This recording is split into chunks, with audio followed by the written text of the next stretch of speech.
Hello friends, welcome back. Biryani എന്ന് കേൾക്കുമ്പോഴേ അതൊരു വലിയ പണിയാണല്ലോ എന്നോർത്ത് മടിച്ചു നിൽക്കുന്നവരാണോ നിങ്ങൾ? എങ്കിൽ ഇനി ആ പേടി വേണ്ട. വെറും 20 മിനിറ്റിനുള്ളിൽ വളരെ സിമ്പിളായിട്ട് നമുക്കൊരു കുക്കർ ബിരിയാണി റെഡിയാക്കി എടുക്കാം. പണി കുറവാണെന്ന് കരുതി രുചിയുടെ കാര്യത്തിൽ ഒട്ടും പിന്നിലല്ല കേട്ടോ. എന്നാൽ നമുക്കൊന്നൊരുമിച്ച് ബിരിയാണി ഉണ്ടാക്കി നോക്കിയാലോ? ആദ്യമായി നമുക്ക് ചിക്കൻ മസാല പുരട്ടി മാറ്റി വയ്ക്കാം.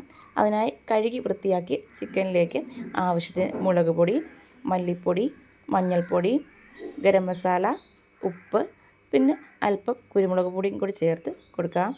ഇതിൻ്റെ കൂടെ നല്ല കട്ട തൈരും കൂടി ഒഴിച്ച് നമുക്ക് 1 മണിക്കൂർ റെസ്റ്റ് ചെയ്ത് മൂടി വയ്ക്കാം. എണ്ണയ്ക്ക് ആവശ്യമായ മസാല, പച്ചമുളക്, ഇഞ്ചി, വെളുത്തുള്ളി എന്നിവ ചതച്ച് മാറ്റി വയ്ക്കാം. സവാള, തക്കാളി, കഴുകി വൃത്തിയാക്കിയ ബസുമതി അരി ഈ കുതിർത്ത് വെച്ചിട്ട് നമുക്ക് മാറ്റി വയ്ക്കാം. ഇനി നമുക്ക് ബിരിയാണി ഉണ്ടാക്കാൻ തുടങ്ങാം. അതിനായി ഒരു കുക്കർ അടുപ്പത്ത് വെച്ച് ചൂടാകുമ്പോൾ അതിലേക്ക് അല്പം നെയ്യും കൂടെ കുറച്ച് ഓയിലും ചേർത്ത് കൊടുക്കാം. എണ്ണ നന്നായി ചൂടായി വരുമ്പോൾ അതിലേക്ക് ഏലക്ക, കറുവാപ്പട്ട, തക്കോലം, ഗ്രാമ്പു തുടങ്ങി ബിരിയാണി സ്പൈസസ് എല്ലാം ചേർത്ത് കൊടുക്കാം.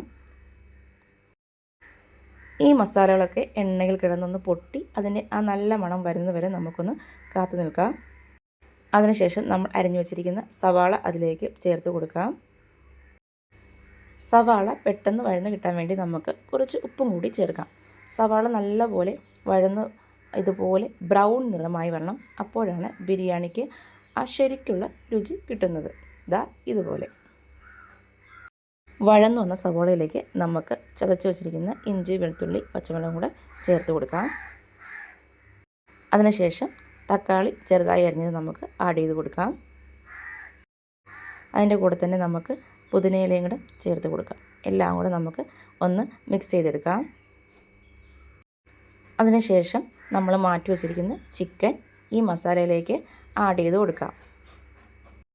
ഇനി ഇതിലേക്ക് അരിക്ക് ആവശ്യമായ വെള്ളം ചേർത്ത് കൊടുക്കുക.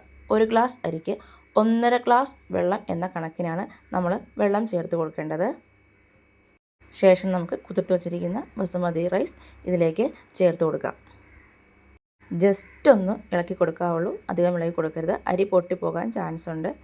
ഇനി നമുക്ക് ഇതിലേക്ക് ഒരു അര നാരങ്ങ മുറിയുടെ നീര് പിഴിഞ്ഞിട്ട് കൊടുക്കാം.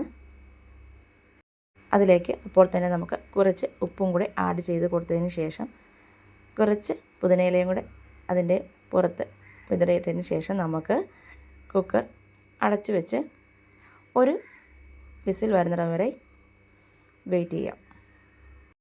കറക്റ്റ് ഒരു വിസിലാകുമ്പോഴത്തേക്കും നമുക്ക് കുക്കർ ഓഫ് ചെയ്ത് ആവി പോയതിന് ശേഷം നമുക്ക് തുറന്ന് നോക്കാം. ഇതാ നമ്മുടെ കുക്കർ ബിരിയാണി റെഡി ആയിട്ടുണ്ട്. അരി ഒട്ടും കുഴിഞ്ഞു പോകാതെ നല്ല വെവ്വേറെയായി തന്നെ കിട്ടിയിട്ടുണ്ട്. കാണുമ്പോൾ തന്നെ കൊതിയാകുന്നില്ലേ? വെറും 20 മിനിറ്റിനുള്ളിൽ ഇത്രയും എളുപ്പത്തിൽ ആർക്കും ഇത് തയ്യാറാക്കാവുന്നതേ ഉള്ളൂ. നമുക്കിതിനി ഒരു പാത്രത്തിലേക്ക് കഴിക്കാനായിട്ട് വിളമ്പിയെടുക്കാം. അപ്പോൾ ഈ വീഡിയോ ഇഷ്ടമായ എല്ലാവരും ലൈക്ക് ചെയ്യാനും ഷെയർ ചെയ്യാനും മറക്കല്ലേ. അപ്പോൾ ഇതുപോലുള്ള സിമ്പിൾ റെസിപ്പികൾക്കായി എൻ്റെ ചാനൽ ഒന്ന് സബ്സ്ക്രൈബ് ചെയ്തേക്കണേ.